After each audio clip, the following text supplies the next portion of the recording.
മനസ്സിലായി. ഇപ്പോൾ റീ റിലീസിങ്ങുകളുടെ കാലമാണ്. ഇപ്പോൾ ഒരുപാട് സിനിമകൾ വരുന്നുണ്ട്. ആളുകൾ എനിക്ക് തോന്നുന്നു ഒരു ഫസ്റ്റ് ഷോ കഴിഞ്ഞ് കഴിഞ്ഞാൽ പിന്നെ ഈ റീ റിലീസുകൾ അങ്ങനെ വരുന്ന ഷോകളൊന്നും വലിയ ജനപ്രീതി നേടാറില്ല. ഉം. പക്ഷേ മോഹൻലാൽ ചിത്രങ്ങൾ അങ്ങനെയല്ല. മോഹൻലാൽ നമുക്കറിയാം മോളിവുഡിൽ എങ്ങനെയാണ് അദ്ദേഹം എന്ന് നമുക്കറിയാം. ഏത് ഒരു ചുമ്മാ ഒരു പോസ്റ്റർ കണ്ടാൽ പോലും മതി ആളുകൾ കൈയടിക്കും അങ്ങനത്തെ രീതിയിലാണ്. നമുക്കറിയാം. അതുകൊണ്ട് തന്നെ ഇപ്പോൾ 'ചോട്ടാ മുംബൈ' എന്ന സിനിമ വീണ്ടും റിലീസ് ചെയ്തു. ഉം. ഭയങ്കര രീതിയിലുള്ള സ്വീകരണം. നമ്മളെല്ലാം സോഷ്യൽ മീഡിയയിലെല്ലാം കണ്ടതാണ്. ഇപ്പോൾ ഒരു ദിവസം ഒരു 5 വാട്സ്ആപ്പ് സ്റ്റാറ്റസ് എങ്കിലും ഞാൻ കാണും. ഉം. 'ചോട്ടാ മുംബൈ' കാണാൻ പോകുന്ന ആൾക്കാരുടെ. അല്ലെങ്കിൽ ഒരുപാട് പേര് ഷെയർ ചെയ്യപ്പെടുന്നു. ഫേസ്ബുക്കിൽ ആഘോഷിക്കുന്നു. ഇൻസ്റ്റാഗ്രാമിൽ ആ പാട്ട് വെച്ച് ആഘോഷിക്കുന്നു. അങ്ങനെ മോഹൻലാൽ ഫാൻസിന് തന്നെ ഒരു വലിയൊരു ആഘോഷം. ഇതിന്റെ ഏറ്റവും വലിയ പ്രത്യേകത എന്ന് വെച്ചാൽ അന്ന് ജനിക്കാത്തവർ പോലും ഇന്ന് ആ സിനിമയ്ക്ക്, അതായത് 2007 ഏപ്രിൽ മാസത്തിലാണ് സിനിമ റിലീസ് ഉം. ചെയ്തത്. അന്ന് ഇല്ലാത്തവർ പോലും, അതായത് ജെൻസി പിള്ളേർ പോലും എടുത്ത് ആഘോഷിക്കുകയാണ്. ഉം. ഇങ്ങനത്തെ സിനിമകൾ ഇപ്പോൾ മിസ് ചെയ്യുന്നു. കാരണം ഇപ്പോൾ കുറെ പേര് പറഞ്ഞു പ്രകൃതി പടങ്ങളാണ് വരുന്നത് എന്നൊക്കെ പറയുന്നുണ്ട്. നമുക്ക് അതിനകത്ത് ആക്ഷനും കോമഡിയും എല്ലാം ഉള്ള ഒരു കംപ്ലീറ്റ് പാക്കേജ് ആയിരുന്നു ചോട്ട മുംബൈ. മോഹൻലാൽ കൂടി ഉള്ളതുകൊണ്ട് തന്നെ. പ്രത്യേകിച്ച് എനിക്ക് എടുത്ത് പറയേണ്ടത്, ഞാൻ തിയേറ്ററിൽ പോയി നേരിട്ട് കണ്ട ഒരു സിനിമ കൂടിയാണ്. ഞാൻ ആദ്യം വീട്ടുകാരോടൊപ്പം പോയി കണ്ടതാണ്. അപ്പോൾ എനിക്കൊരു എക്സ്പീരിയൻസ് ഉണ്ടായിരുന്നു. അന്ന് അതിന്റെ കൂടെ റിലീസ് ചെയ്തതായിരുന്നു ബിഗ് ബിയും വിനോദയാത്രയും പോലുള്ള സിനിമകളും കൂടെ. അന്ന് ഉം. അതേ ആ മാസത്തിൽ അതെ, റിലീസ് അതെ, അതെ. ചെയ്തതാണ്. ആ സീസണിലായിരുന്നു. അപ്പൊ അതുകൊണ്ട് തന്നെ ഒരു ഭയങ്കര ഒരു കോമ്പിനേഷൻ. നമുക്ക് ഏത് കൺഫ്യൂഷൻ ആയിപ്പോയി ഏതെന്ന്. അപ്പം ചോട്ടാ മുംബൈയുടെ കൂടെ ആണ് ബിഗ് ബി ഇറങ്ങിയത് കൊണ്ട് തന്നെ ബിഗ് ബി അന്ന് തിയേറ്ററിൽ വലിയൊരു എഫക്റ്റീവ് ആയില്ല. അതായത് ബോക്സ് ഓഫീസിൽ അങ്ങനെ ഒരു ഹിറ്റ് അടിച്ചില്ല. ഉം. അന്ന് ചോട്ടാ മുംബൈ ആണ് എല്ലാം കരസ്ഥമായത്. ഫാമിലി ത്രില്ലർ എന്ന ഫാമിലി മൂവി എന്ന രീതിയിൽ വിനോദയാത്രയും ദിലീപിന്റെ, നമുക്കറിയാം നല്ലൊരു സിനിമയാണത്. അതും ഹിറ്റ് ചാർട്ടുകളിൽ ഇടം നേടി. അങ്ങനെ ഒരുപാട് കഥകൾ ചോട്ടാ മുംബൈക്ക് പറയാനുണ്ട്. അത് വീണ്ടും വരുമ്പോൾ, അത് വീണ്ടും തിയേറ്ററിൽ കാണുമ്പോൾ 4K ഡോൾബി അറ്റ്മോസിൽ വരുമ്പോൾ വല്ലാത്തൊരു എന്ത് പറയാനാണ്, ഒരു ഒരു എക്സ്പീരിയൻസ്, ഒരു നെസ്റ്റ്. റീകളക്ഷൻ കൂടിയാണ് ഉണ്ടായത്. അത് ഞാനും എക്സ്പീരിയൻസ് ചെയ്തു. അതെന്തായാലും നമ്മളൊന്ന് ആലോചിച്ച് നോക്കാം. മോഹൻലാൽ ചിത്രങ്ങൾ, ഈ മോഹൻലാൽ മലയാളികളുടെ ഭാഗമാവുന്നത് എത്രത്തോളമാണെന്ന് ഇതിലൂടെയൊക്കെ മനസ്സിലാക്കാം. തുടരും സിനിമ വന്ന് വലിയ രീതിയിൽ, ഇപ്പൊ തുടരും സിനിമ ഉള്ള സമയത്താണ് ചോട്ടാ മുംബൈ റീ റിലീസ് ഉം. വച്ചിരുന്നത്. പക്ഷെ സിനിമ കംപ്ലീറ്റ് ആയിട്ട് മാറിയിട്ട് ഇറക്കിയാൽ മതി എന്ന തീരുമാനിക്കുന്നു. അങ്ങനെ അത് സക്സസ്ഫുൾ ആകുന്നു. ആ തീരുമാനം ഏറ്റവും ഉം. മികച്ചതായിരുന്നു. ഇത് OTT-ൽ, തുടരും സിനിമ OTT-ൽ വരുന്നു. ചോട്ടാ മുംബൈ ഇതാ തിയേറ്ററുകളിൽ വരുന്നു. ഇപ്പോൾ ആഘോഷം. എനിക്ക് തോന്നുന്നു റീ റിലീസ് ചിത്രങ്ങളിലെ എല്ലാ റെക്കോർഡുകളും ചിലപ്പോൾ തകർക്കാൻ സാധ്യതയുണ്ട് ഇതിന്. ഉം. എനിക്ക് തോന്നുന്നു ആദ്യ ദിവസം കൊണ്ട് മാത്രം തന്നെ ഏതാണ്ട് 1,00,00,000-ഓളം രൂപയാണ് അത് കളക്ട് ചെയ്തത്. അത് ഉം. വലിയൊരു കളക്ഷനാണ് തീർച്ചയായിട്ടും, തീർച്ചയായിട്ടും. ഒരു റീ റിലീസിനെ സംബന്ധിച്ചിടത്തോളം. ഇപ്പോഴും ആ സിനിമ കഴിഞ്ഞ ദിവസം, അതായത് ഇന്നലെ ഞായറാഴ്ചയായിട്ട് പോലും ഹൗസ്ഫുൾ ഷോകളായിരുന്നു ഉം. പലയിടത്തും. അതായത് ആദ്യം കുറച്ച് സ്ക്രീനുകളായിരുന്നു ഉണ്ടായിരുന്നത്. ആളുകൾ തള്ളിക്കയറിയതോടെ വീണ്ടും ഷോകൾ വിപുലീകരിച്ചു. ഒരു റിലീസ് എന്ന പോലെ, ഒരു മോഹൻലാൽ സിനിമ റിലീസ് എന്ന പോലെ എല്ലാ കുറെ സ്ക്രീനുകൾ വരുന്നു. അങ്ങനെ ജനങ്ങൾ അങ്ങനെ ആഘോഷിക്കുകയാണ്. അത് കാണുമ്പോഴാണ് സത്യം പറഞ്ഞാൽ മനസ്സിലായി നമ്മുടെ ഒരു പഴയ കാലത്തിലേക്കുള്ള ഒരു പോക്ക്. അതായത് തിയേറ്ററുകൾ പൂരപ്പുറമ്പാകുന്നത്, വീണ്ടും ആളുകളെല്ലാം കൂടെ ഡാൻസ് കളിക്കുന്നു. ഉം. നമ്മൾ എത്രയൊക്കെ പറഞ്ഞാലും അതൊരു എന്താ പറയാനാണ്, ഒരു വികാരം തന്നെയാണ്. അത് തീർച്ചയായും. തിയേറ്ററിൽ എക്സ്പീരിയൻസ് ചെയ്തവർക്ക് കുറച്ചുകൂടെ കറക്റ്റ് ആയിട്ട് കണക്ട് ചെയ്യുമെന്ന് എനിക്ക് തോന്നുന്നു. അതായത് ഒരു 10, 15 വർഷത്തിന് ശേഷം ഒരു സിനിമ റീ റിലീസ് എന്ന് പറയുമ്പോൾ അതൊരു എന്താ പറയാ, അതൊരു ഒരു ആ ഒരു അത്രയുള്ള ഒരു കാലഘട്ടത്തിന്റെ ഓർമ്മ കൂടിയാണ് സത്യത്തിൽ. അപ്പൊ മോഹൻലാലിനെ സംബന്ധിച്ചിടത്തോളം അത്തരം ഒരു ഓറയുള്ളൊരു നടനാണ്. ഉം. വളരെ പെട്ടെന്ന് ഒരു ക്രൗഡ് പുള്ളറാണ്. അദ്ദേഹത്തിന്റെ അദ്ദേഹം അത് എനിക്കെന്താ വെച്ചാൽ അതേ എനർജിയാണ് മോഹൻലാല് തുടരും സിനിമയിൽ വന്നപ്പോഴും ഉള്ളത്. അതില് മറ്റേ കൊണ്ടാട്ടം എന്നുള്ള പാട്ടിനകത്തെ ഉം. മോഹൻലാൽ തന്നെയാണ് മറ്റേ സിനിമയിലെ തല എന്നുള്ള പാട്ടിനകത്തുള്ള മോഹൻലാൽ. വലിയ ഒരു വ്യത്യാസവുമില്ല. എങ്ങനെയാണ് ഒരു മനുഷ്യൻ 10, 15 വർഷത്തിനിപ്പുറവും ഇതേ എനർജി മെയിന്റെയിൻ 18 ചെയ്യുന്നതെന്ന്, 18 അത് വർഷം. 18 വർഷത്തിനിടയിൽ എനർജി മെയിന്റെയിൻ ചെയ്യുന്നുള്ളത് വലിയൊരു ചോദ്യമാണ്. പിന്നെ ഞാനൊന്ന് തിയേറ്ററിൽ പോയി കണ്ടായിരുന്നു ശരത്. സിനിമ 'ചോട്ടാ മുംബൈ' ഭയങ്കര ഹിറ്റായിരുന്നു. ഉം. ഇൻഡസ്ട്രി ഹിറ്റായിരുന്നു ആ സമയത്ത്.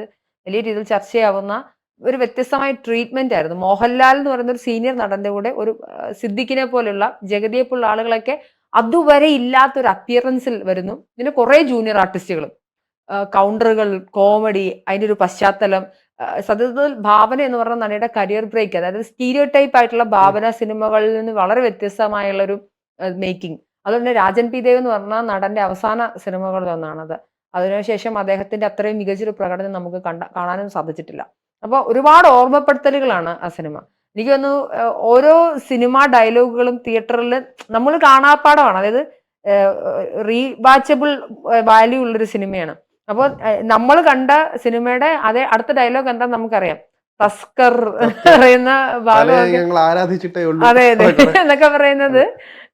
എടുത്തെടുത്തെടുത്ത്, അതായത് പറയുന്ന നമ്മൾ ആ ടൈമിൽ തന്നെ അതേ ഡയലോഗ് ഡെലിവറി നമുക്ക് പറ്റുന്നുണ്ടെങ്കിൽ എത്ര രസത്തിലായിരിക്കും നമ്മൾ ആ സിനിമ എൻജോയ് ചെയ്തത്. അതുപോലെ തന്നെ കലാഭവൻ മണി എന്ന് അതെ. പറഞ്ഞ നടൻ, കലാഭവൻ മണി ഇപ്പൊ ഇല്ല. അതാ പറഞ്ഞ ഒരുപാട് നടന്മാർ ഇല്ല അതിൽ അഭിനയിച്ച. ആ നടന്മാരെയൊക്കെ ഇപ്പോഴും ഉണ്ട്. കലാഭവന്റെ ഒക്കെ എപ്പിക് പെർഫോമൻസ് ആണ്. മനുഷ്യ പറഞ്ഞ ഏറ്റവും പ്രധാനപ്പെട്ട ഒരു കാര്യമാണ്. അതായത് നമ്മൾ ആ സിനിമയ്ക്ക് ടിക്കറ്റ് എന്തിനെടുക്കണം, രണ്ടാമത് ഇപ്പൊ നമ്മൾ സിനിമ കണ്ടതല്ലേ, ഇനി അത് കുറെ പ്രാവശ്യം ചാനലുകളിലും വന്നതാണ്. അപ്പൊ എന്തുകൊണ്ട് നമ്മൾ രണ്ടാമത് ചോട്ടാ മുമ്പേക്ക് തിയേറ്ററിൽ പോയി കാണാൻ വേണ്ടി ടിക്കറ്റ് എടുക്കണം ചോദിക്കുമ്പോൾ അതിനുള്ള ഒരു ഉത്തരമാണ് മനുഷ്യ പറയുന്നത്. അതൊന്ന് ആലോചിച്ച് നോക്കുക. നമുക്കിപ്പോ ഏറ്റവും കൂടുതൽ മിസ് ചെയ്യുന്ന ജഗദീഷ് ശ്രീകുമാർ, അതുപോലെ തന്നെ കൊച്ചിൻ ഹനീഫ, അതുപോലെ എത്രയോ പേര് ഇതിനകത്തുള്ളത്, കലാഭവൻ മണി, രാജൻ പി ദേവ്, അങ്ങനെ ഒരുപാട് പേര്, സുരാജ് വെഞ്ഞാറമ്മൂട്, എല്ലാവരും ഇറങ്ങിയൊരു സിനിമ. സിദ്ദിഖിന്റെ ഒക്കെ കോമഡി കൗണ്ടറും ഒക്കെ കാണണം. മാത്രമല്ല ആ സിനിമയിലെ പാട്ടുകൾ കാണാൻ വേണ്ടി മാത്രം ടിക്കറ്റ് എടുത്താലും മതി. ഒരു ഓറയാണ് തല മറ്റേ പതുക്കെ വന്നിട്ട് തല എന്ന് പറയുന്ന പാട്ടിന്റെ ആ ഒരു കോറസ് വരുമ്പോഴുള്ള ഒരു ഇതുണ്ട്. അപ്പൊ ഈ തിയേറ്ററിൽ ഇങ്ങനെ ഇളകുമ്പോഴത്തേക്ക് നമുക്കിങ്ങനെ രോമാഞ്ചം എന്റെ അമ്മ, അത് നമ്മള് അവിടെ തിയേറ്ററിൽ നിൽക്കുമ്പോഴേ ഫീൽ ചെയ്യാൻ പറ്റുള്ളൂ. ഇത് സത്യം പറയാൻ നമ്മള് നേരത്തെ പറഞ്ഞ പോലെ തന്നെ ഇതിനകത്ത് ഇവിടെ മോഹൻലാൽ ഫാൻസ് എല്ലാവരും ചേർന്നു. അതായത് ഈ ലാലേട്ടന്റെ കരിയറിൽ ഈ ചോട്ടാ മുംബൈ കൊണ്ടുവന്ന ഒരു കരിയർഗ്രാഫിന്റെ ഒരു അപ്സ്കെയിലിംഗ് ഉണ്ടായിരുന്നു. അതിനുശേഷം പിന്നെ അത് ഭയങ്കര ലെവലിൽ കുറഞ്ഞുപോയി. തൊട്ടടുത്താണ് ഇപ്പോഴാണ് പിന്നെ എന്ത് ചെയ്യുന്നത്, ആ ഒരു ഗ്രാഫ് നല്ല രീതിയിൽ ഹൈപ്പിലേക്ക് വരുമ്പോ തന്നെ ചോട്ടാ മുംബൈ വരുന്ന ഒരു സക്സസ് മാറ്റർ പോലെ തന്നെ വർക്ക് ചെയ്യുന്ന ഒരു കാര്യം. എനിക്കിനകത്തുള്ള വെച്ചാൽ മോഹൻലാൽ ഫുൾ ബാങ്ങിലാണ്, അത് ഫുൾ എനർജിയിലാണ്. ഒരിടത്ത് പോലും ആ എനർജി മാത്രമല്ല, കൊച്ചിയുടെ പരിസരങ്ങൾ, സ്ലാങ്, അതുപോലെ ഫുൾ ആയിട്ട് തർക്കം ഉണ്ടായിരുന്നു. കൊച്ചിയുടെ ഇതെന്തൊക്കെ പറയുമ്പോഴത്തേക്കും എല്ലാവരും പറയും അതിനകത്ത് കൊച്ചിയുടെ എല്ലാ ഭാഗങ്ങളും, അതായത് കൊച്ചിക്ക് തന്നെ വലിയൊരു ചരിത്രമുണ്ട് അതിനകത്ത്. കടുത്തുരുത്തിക്ക് ശേഷമുള്ളത്, അല്ലെങ്കിൽ ഫോർട്ട് കൊച്ചി, ആ ഭാഗങ്ങളൊക്കെ സിനിമകളിൽ അങ്ങനെ ഇത് ആ ഇടകളിലൂടെ കൂടെ പോയിട്ട് കൊച്ചിയെ കുറച്ചുകൂടെ വിപുലീകരിച്ച് ആ തുറമുഖമൊക്കെ കാണിച്ച് നല്ല വൃത്തിക്ക് എടുത്തിട്ടുണ്ട് ആ സിനിമ. കൊച്ചിയുടെ ഒരു ലൈഫ് സ്റ്റൈലും കൂടെ കൃത്യമായിട്ട് അതിനകത്ത് കാണിക്കുന്നുണ്ട്. മാത്രമല്ല കോമഡി, എന്റെ അമ്മ എന്ത് കോമഡികളും കൗണ്ടറുകളും എല്ലാം തന്നെ ഇപ്പോഴും അത് വാല്യൂ ഉള്ളതാവുന്നു. പാട്ടുകൾ എല്ലാം കൊണ്ട് തന്നെ ആ സിനിമ ഒരു എന്ത് പറയാനാണ്, ഭയങ്കര ഓർമ്മപ്പെടുത്തലുമാണ് നമുക്ക്. എവർലാസ്റ്റിംഗ് എന്നൊക്കെ പറഞ്ഞില്ല, എവർഗ്രീൻ മൂവി എന്നൊരു കാറ്റഗറിയിൽ വരുന്ന, അത് ഇവിടെയുള്ള സോക്കോൾഡ് ഈ എന്താ പറയാ ബുദ്ധിജീവികൾക്ക് അത് ഇഷ്ടപ്പെടുന്ന അറിയില്ല. പക്ഷെ നമ്മളെ പോലെ തിയേറ്ററിൽ ചെന്നിട്ട് അത് വിജയ് സിനിമകൾക്ക് കിട്ടുന്ന ഒരു ബഹളമുണ്ട്. അത് വളരെ കുറച്ച് നടന്മാർക്കാണ് മലയാളത്തിൽ കൊടുക്കാൻ പറ്റില്ല. ഒരാൾ ഏറ്റവും കൂടുതൽ ഈ നേരത്തെ പറയുന്നത് ജെൻസി പിള്ളേർ ഏറ്റവും കൂടുതൽ മിസ് ചെയ്യണമെന്ന് പറയുമ്പോഴാണ് ഈ തിയേറ്ററുകളിലെ ഈ പൂരപ്പുറം. നേരത്തെ പറഞ്ഞ പോലെ തന്നെ പണ്ടൊക്കെ എല്ലാവർക്കും അതെ നമുക്കറിയായിരുന്നു, പണ്ടൊക്കെ ആണെങ്കിൽ തിയേറ്ററിൽ പോകുമ്പോഴത്തേക്കും തള്ളി, അതായത് അന്നൊക്കെ എനിക്ക് ഇപ്പോഴും പറയുന്നുണ്ട് തള്ളി ടിക്കറ്റ് ഓൺലൈൻ ഇല്ല. നമ്മള് ഈ തിരക്കും കൊണ്ട് വേർത്ത് കുളിച്ച് അകത്ത് AC കയറി ഇങ്ങനെ ഇരിക്കുമ്പോൾ ഒരു സുഖമുണ്ട്. എല്ലാം കഴിഞ്ഞിട്ട് ഇങ്ങനെ കാറുകൾ വരുന്നു. അപ്പോഴത്തേക്ക് ഒരു ഇൻട്രോഡക്ഷൻ, അന്നൊക്കെ ഇൻട്രോഡക്ഷൻ പാട്ട് വരും. അപ്പോഴാണ് ഈ ചെട്ടിക്കുളങ്ങര വരുന്നത് ഈ പാട്ട്. ഇവന്റെ അമ്മ അത് വീണ്ടും അതുപോലെ തന്നെ ബാക്കിൽ നിൽക്കുന്നവർ എല്ലാവരും കൂടെ നേരെ സ്ക്രീനിന്റെ ഫ്രണ്ടിൽ വരും, കളിക്കും. അങ്ങനെ നമ്മൾ മറ്റേ ഈ ഓവറായിട്ടുള്ള സംഭവങ്ങളൊന്നും ആന്ധ്രയിലുള്ള പോലെ ഈ തിയേറ്റർ കത്തിക്കുന്ന എല്ലാ പോലും അതൊരു വൈബാണ്. അങ്ങനെ ഒരു വൈബ് നമുക്ക് പിന്നെ TV-യിൽ വരുമ്പോൾ കാണാൻ ചിന്തകളുണ്ട്. അത് ചിലപ്പോൾ ഡയലോഗ് പോലും കേൾക്കാൻ പറ്റില്ല, പാട്ട് പോലും കേൾക്കാൻ പറ്റില്ല, കാരണം അത്ര കരഘോഷമാണ്. നമ്മൾ എന്തൊക്കെ പറഞ്ഞാൽ അത് ചിലർക്ക് ബുദ്ധിമുട്ടാണ്, പക്ഷെ നമുക്കത് നല്ല രീതിയിൽ എൻജോയ് ചെയ്യും. ഞാൻ സത്യം പറയാം, കലാമൂല്യമുള്ള പടം ഇഷ്ടപ്പെടുന്ന ആളാണ്. അതുപോലെ തന്നെ ഇത്ര എന്റർടൈൻ, നമ്മൾ എല്ലാ തരം സിനിമകളെ ഇഷ്ടപ്പെടുന്നു. അങ്ങനെയുള്ളവർക്ക് അത് ചിലപ്പോൾ ഭയങ്കരമായിട്ട് കണക്ട് ചെയ്യാൻ പറ്റും. ചോട്ടാ മുംബൈക്കകത്ത് അതുപോലെ തന്നെയാണ്. നമ്മൾ വെറും ഒരു എന്റർടൈൻമെന്റ് സിനിമയാണോ ചോദിച്ചാൽ അല്ല, അതിനകത്ത് കൃത്യമായ സ്റ്റഫ് ഉണ്ട്, കാര്യങ്ങൾ പറയുന്നുണ്ട്, നല്ലൊരു കഥയുണ്ട്, ട്രീറ്റ്മെന്റ് ഉണ്ട്. പിന്നെ P. നായരമ്പലമായിരുന്നു ആ സിനിമയുടെ കഥ തിരക്കഥ ചെയ്യുന്നത്. നല്ല കോമഡി ഉണ്ടായിരുന്നു, നല്ല രീതിയിൽ എടുത്തിട്ടുണ്ടായിരുന്നു. അതെല്ലാം കൊണ്ട് സിനിമ കണ്ട് നമുക്ക് നേരത്തെ പറഞ്ഞ പോലെ തന്നെ ഇപ്പോൾ മിസ് ചെയ്യുന്നത് തിയേറ്ററിൽ നിന്ന് മനസ്സ് നിറഞ്ഞൊന്ന് കാണും. നമുക്ക് എത്ര ടെൻഷൻ ഉണ്ടെങ്കിലും ഒരു സിനിമ തിയേറ്ററിൽ പോയി കാണുമ്പോൾ ഉണ്ടാകുന്ന ഒരു ഫീലുണ്ട്. ആ ഒരു രീതിക്ക് ചോട്ടാ മുംബൈ ഏറ്റവും ബെസ്റ്റ് ഒരു മരുന്നായിട്ടാണ് ഞാൻ കാണുന്നത്. ഇപ്പോഴും ആളുകളെല്ലാം തന്നെ ഇപ്പോഴും നമുക്ക് ഇപ്പൊ നമുക്ക് ബുക്ക് നോക്കിയാൽ മനസ്സിലാവും, വീണ്ടും അത് എല്ലാം പലതും പച്ചയില്ല, എല്ലാം ഇത് റിസർവേഷൻ കൂടിക്കൊണ്ടിരിക്കുകയാണ്. അങ്ങനെ പലതും വന്നുകൊണ്ടിരിക്കുന്നു.